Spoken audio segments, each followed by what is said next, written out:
with global trends. The effects of Russia's war against Ukraine have been a primary driver of the changes in headline inflation around the world since early 2022. Headline inflation is what households and businesses experience most directly, so this decline is very good news. But food and energy prices are influenced by global factors that remain volatile and can provide a misleading signal of where inflation is headed. And in my remaining comments, I will focus on core PCE inflation, which omits the food and energy components. On a 12-month basis, core PCE inflation peaked at 5.4% in February 2022 and declined gradually to 4.3% in July. The lower monthly readings for core inflation in June and July were welcome. But 2 months of good data are only the beginning of what it will take to build confidence that inflation is moving down sustainably toward our goal. We can't yet know the extent to which these lower readings will continue or where underlying inflation will settle over coming quarters. 12-month core inflation is still elevated, and there is substantial further ground to cover to get back to price stability. To understand the factors that will likely drive further progress, it is useful to separately examine the three broad components of core PCE inflation: inflation for goods, for housing services, and for all other services, sometimes referred to as non-housing services.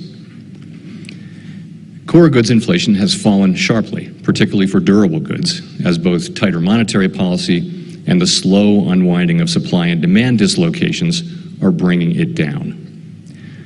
The motor vehicle sector provides a good illustration. Earlier in the pandemic, demand for vehicles rose sharply, supported by low interest rates, fiscal transfers, curtailed spending on in-person services, and shifts in preference away from using public transportation and from living in cities.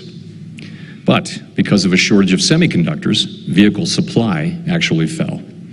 Vehicle prices spiked, and a large pool of pent-up demand emerged. As the pandemic and its effects have waned, production and inventories have grown and supply has improved. At the same time, higher interest rates have weighed on demand.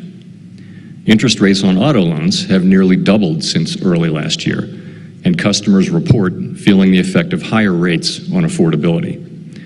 On net, motor vehicle inflation has declined sharply because of the combined effects of these supply and demand factors. Similar dynamics are playing out for core goods inflation overall. As they do, the effects of monetary restraint should show through more fully over time. Core goods prices fell the last 2 months, but on a 12-month basis, core goods inflation remains well above its pre-pandemic level. Sustained progress is needed, and restrictive monetary policy is called for to achieve that progress. In the highly interest-sensitive housing sector, the effects of monetary policy became apparent soon after liftoff. Mortgage rates doubled over the course of 2022, causing housing starts and sales to fall and house price growth to plummet. Growth in market rents soon peaked and then steadily declined. Measured housing services inflation lagged these changes, as is typical, but has recently begun to fall. This inflation metric reflects rents paid by all tenants, as well as estimates of the equivalent rents that could be earned from homes that are owner-occupied. Because leases turn over slowly, it takes time for a decline in market rent growth to work its way into the overall inflation measure. The market rent slowdown has only recently begun to show through to that measure.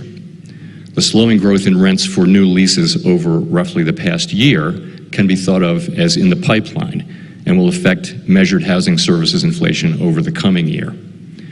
Going forward, if market rent growth settles near pre-pandemic levels, housing services inflation should decline toward its pre-pandemic level as well.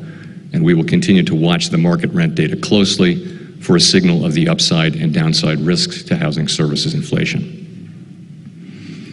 The final category, non-housing services, accounts for over half of the core PCE index and includes a broad range of services, such as healthcare, food services, transportation, and accommodations.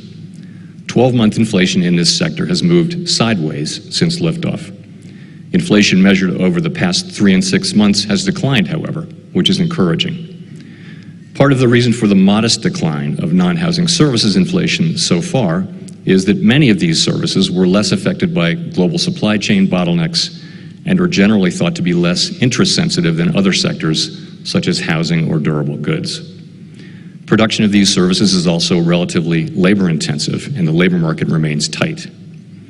Given the size of this sector, some further progress here will be essential in restoring price stability.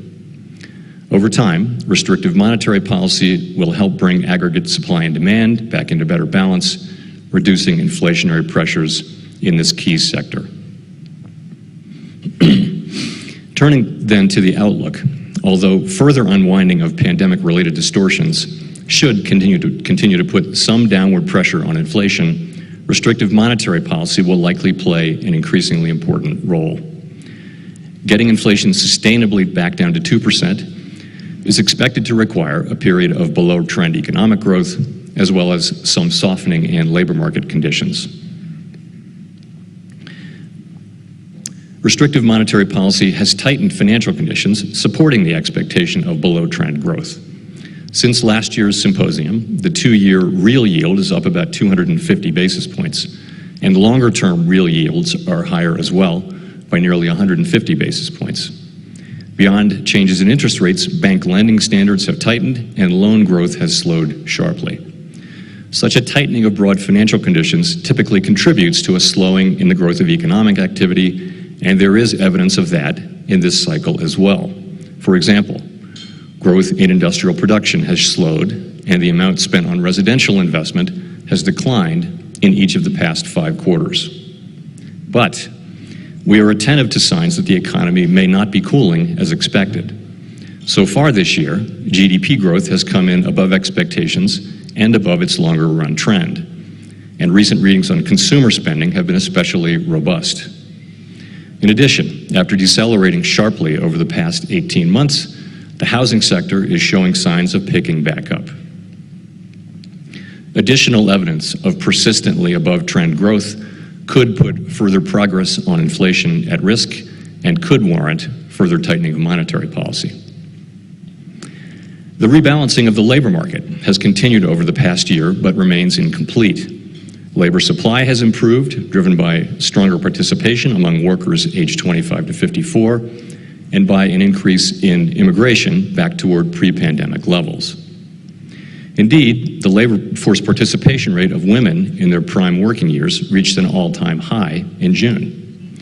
Demand for labor has moderated as well. Job openings remain high but are trending lower. Payroll job growth has slowed significantly. Total hours worked has been flat over the past 6 months, and the average work week has declined to the lower end of its pre-pandemic range, reflecting a gradual normalization in labor market conditions.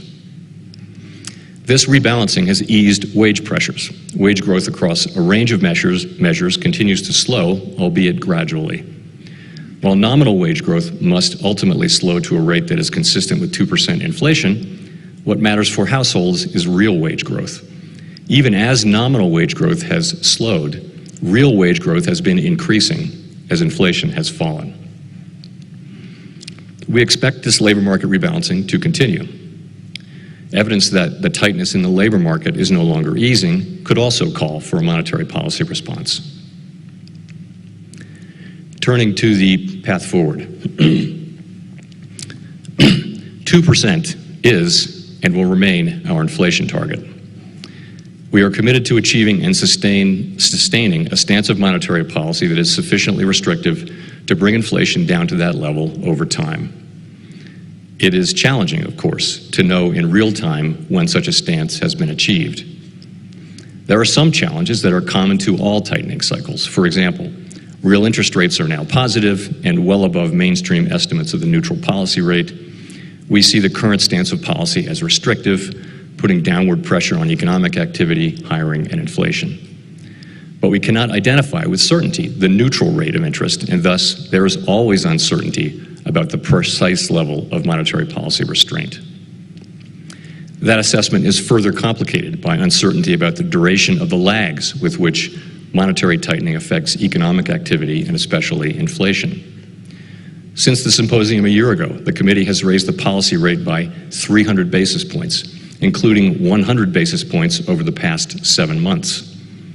And we have substantially reduced the size of our securities holdings. The wide range of estimates of these lags suggests that there may be significant further drag in the pipeline. Beyond these traditional sources of policy uncertainty, the supply and demand dislocations unique to this cycle raise further complications through their effects on inflation and labor market dynamics.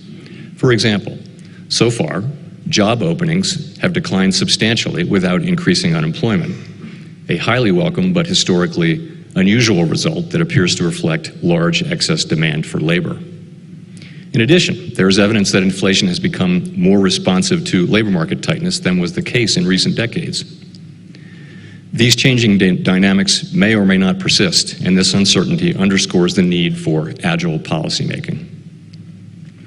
These uncertainties, both old and new, complicate our task of balancing the risk of tightening monetary policy too much against the risk of tightening too little.